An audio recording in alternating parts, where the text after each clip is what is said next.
नमस्कार दोस्तों, focus on study YouTube channel पर आप सभी का हार्दिक स्वागत है। तो दोस्तों, हमारी भूगोल की सीरीज चल रही है जिसके अंदर हम अपना भारत और विश्व का कंप्लीट भूगोल कर रहे हैं। इसके हम अब तक कुल 5 भाग कर चुके हैं। आज हमारा 6th पार्ट होगा।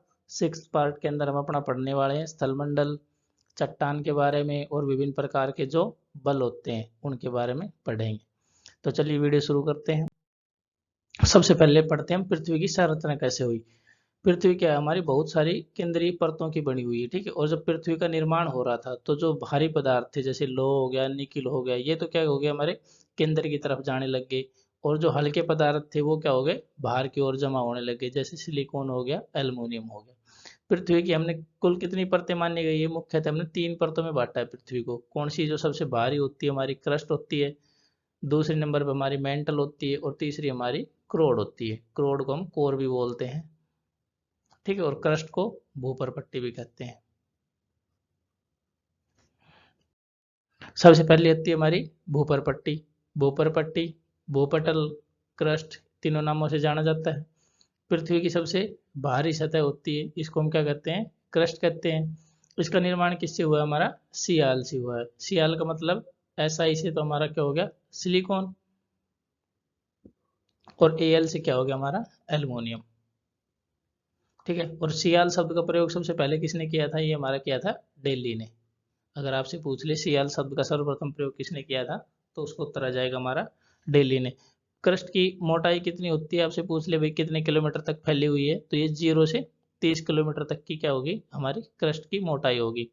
और ये किससे बनी है, इसकी बाहरी परत है वो तो अवसादी चट्टानों से बनी है, और आंतरिक परत किससे बनी है, ग्रेनाइट की बनी हुई है। नेक्स्ट हमारा मेंटल है। मेंटल क्या होता है, ये हमारी दूसरी भूपर पट्टी के बाद आती है। किसकी बनी हुई है, ये हमारी बेसाल्ट की बनी हुई होती है। और इसमें सबसे ज्यादा किसकी अधिकता होती है, सीमा की अधिकता होती है। सीमा में मतलब, सीमा में हमारा जो SI है वो तो किससे हो गया, हमारा सिलिकॉन से। और M में कौन सा हो गया, हमारा मैग्नीशियम। इसकी अधिकता पाई जाती है इसमें। इसको और क्या कहते हैं, मेंटल को हमारा व्हाइट ऑफ द अर्थ भी कहा जाता है इसको। इसका औसत घनत्व पूछ लिया आपका, 3.5 ग्राम सेंटीमीटर क्यूब से कितना है, 5.5 ग्राम पर सेंटीमीटर क्यूब होता है इसका, ठीक है। और भूपर पट्टी हमारी और मेंटल, ये दोनों मिलकर ही इसका निर्माण करते हैं, हमारे स्थल मंडल का निर्माण करते हैं, ठीक है।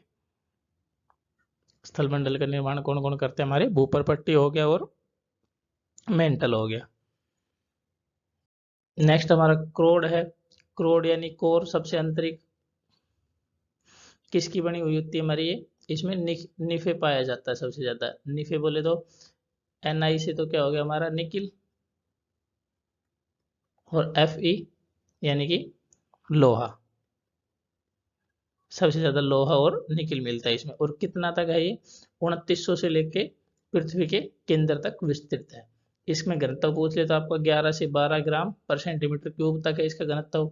और इस क्रोड को हम कितने भागों में बांट सकते हैं, 2 भागों में, बाह्य क्रोड और आंतरिक क्रोड, ठीक है। अब आपको हम अपना पढ़ लेते हैं इनकी मोटाई कितने से कितने तक होती है कंप्लीट। मान लीजिए ये अपना सेंटर है और ये इसकी भूपर पट्टी की प्रथम परत है। तो ये 0 से लेके 29 या 29 किलोमीटर तक, 30 किलोमीटर तक हमारी कौन सी होगी, भूपर पट्टी होगी। 29 किलोमीटर से लेके 30 किलोमीटर से लेके 2900 किलोमीटर तक हमारी कौन सी होगी, मेंटल होगी।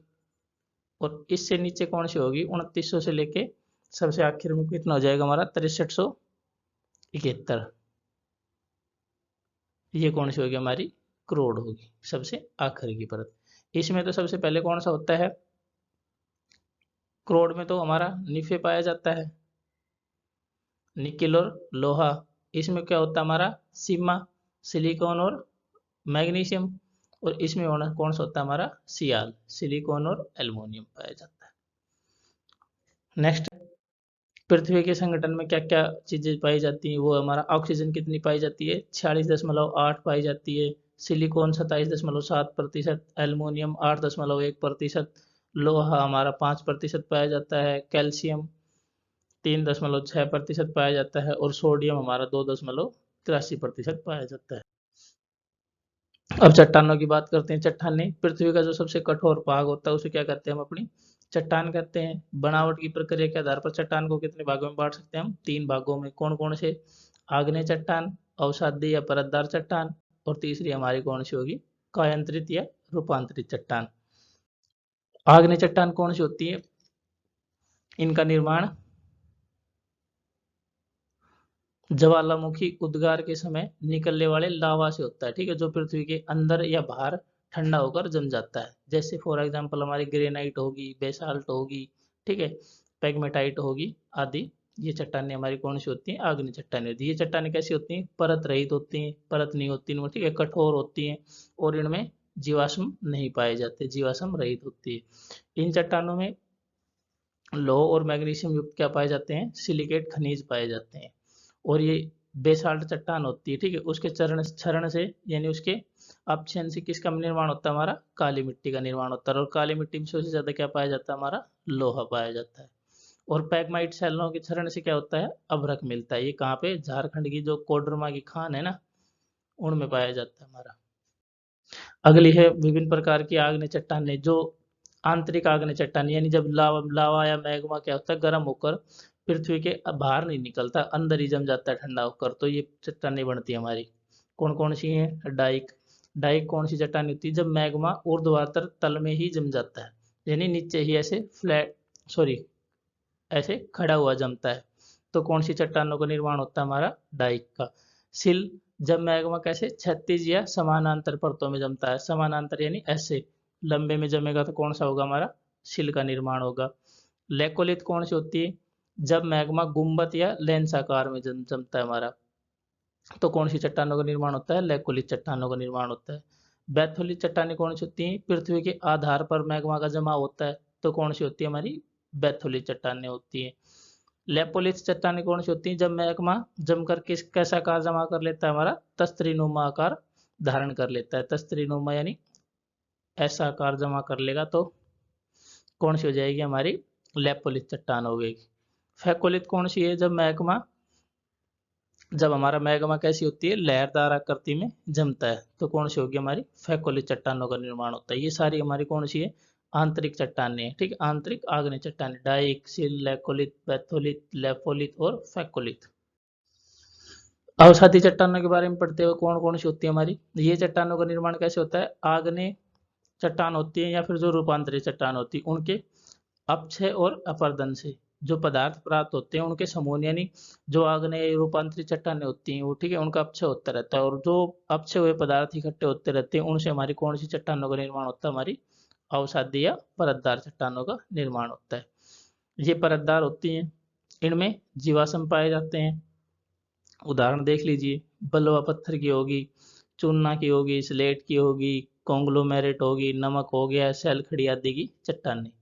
इन चट्टानों में क्या? खनिज तेल पाया जाता है, क्योंकि जीवाश्म मिलता है तो खनिज तेल पाया जाएगा इनमें। कोयला भी इन्हीं चट्टानों में मिलता है। लोयस है जो हमारा, ये वायु निर्मित है, ठीक है, और मोरेन कौन सी? हमारी हिमानी निर्मित अवसादी चट्टान है। नेक्स्ट हमारी कायांतरित या रूपांतरित चट्टान, यानी कायांतरित यानी जो रूपांतरित, जो बदल जाती है चट्टान अत्यधिक ताप और दाब के कारण। जो हमारी आग्नेय चट्टान होती हैं या अवसादी चट्टानें होती हैं वो अपना स्वरूप बदल लेती हैं, तो किनका निर्माण होता है? हमारी कायांतरित चट्टानों का। अब ये देख लीजिए कुछ चट्टानें हैं, ठीक है, ग्रेनाइट से किस में बदलेगा? नीस में बदल जाएगा। बेसाल्ट किस में बदल जाएगा? एम्बीफोलाइट में बदलेगा। ग्रेपो किस में बदलेगा? अपना सरपेंटाइन में।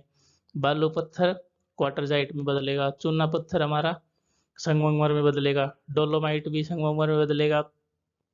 शैल है जो हमारा वो स्लेट में बदलेगा। कोयला ग्रेफाइट या फिर हीरा चट्टान में बदलेगा। स्लेट किस में बदलेगा? शिस्ट में। और शिस्ट का अपरदन हो गया रासायनिक या कोई ताप दाब पड़ेगा उस पर, तो फाइलाइट में बदलेगा। नेक्स्ट है हमारे पृथ्वी के जो भूपटल पर परिवर्तन लाते हैं वो बल के बारे में पढ़ेंगे। तो पृथ्वी पर परिवर्तन क्या होता है? दो बलों के कारण होता है। कौन कौन से? एक तो अंतर्जात बल और दूसरा बहिर्जात बल। अंतर्जात बल कब उत्पन्न होते हैं? आंतरिक क्रियाओं के परिणाम स्वरूप होते हैं, ठीक है, और इनके कारण कौन कौन सा? जैसे भूकंप आता है हमारा, ठीक है, ये आंतरिक क्रिया के कारण हो गया। भूस्खलन होता है, ज्वालामुखी होते हैं, ठीक है, ये सभी अंतर्जात बल के कारण होते हैं। बहिर्जात बल कौन से होते हैं? ये इनके सतह पर उत्पन्न होने वाले होते हैं, पृथ्वी की सतह पर उत्पन्न होते हैं। अब अंतर्जात बल भी हमारा दो प्रकार का होता है, कौन कौन सा? एक आकस्मिक बल और दूसरा पटल विरूपण बल। आकस्मिक बल कौन सा होता है? जो कभी कभी होते हैं और विनाशकारी परिणाम होते हैं इसके, जैसे हमारा भूकंप हो गया, ठीक है। और जो पटल विरूपण के होते हैं, ये धीरे धीरे होते हैं और क्षैतिज होते हैं, यानी बहुत लंबे टाइम बाद इनमें किसी स्थल का निर्माण होता है, बहुत लंबे टाइम बाद इनमें परिवर्तन देखने को मिलता है। जो हमारा पटल विरूपण बल है, ये भी दो प्रकार का होता है, कौन कौन सा? एक तो महादेशीय संचलन और एक पर्वतीय संचलन, ये दो प्रकार का होता है। तो दोस्तों आज की इस वीडियो में इतना ही। कल हम अपना पर्वत के बारे में पढ़ेंगे, ठीक है। नेक्स्ट लेक्चर में पर्वत हो गया, अपना ज्वालामुखी हो गया, जितना टॉपिक होगा वो कवर करेंगे। अगर आपको वीडियो अच्छी लगी तो वीडियो को लाइक करें, चैनल को सब्सक्राइब करें और हमारे साथ जुड़े रहिए। हम आपको कंप्लीट ज्योग्राफी करवाएंगे यहाँ पे अपनी सीरीज के अंदर, उसके बाद अपना हिस्ट्री, ठीक है। कंप्लीट आपको जीके जीएस के लिए किसी और चैनल को जाने की जरूरत नहीं पड़ेगी, आपको यहीं से आपका कंप्लीट कवर करवाया जाएगा। धन्यवाद।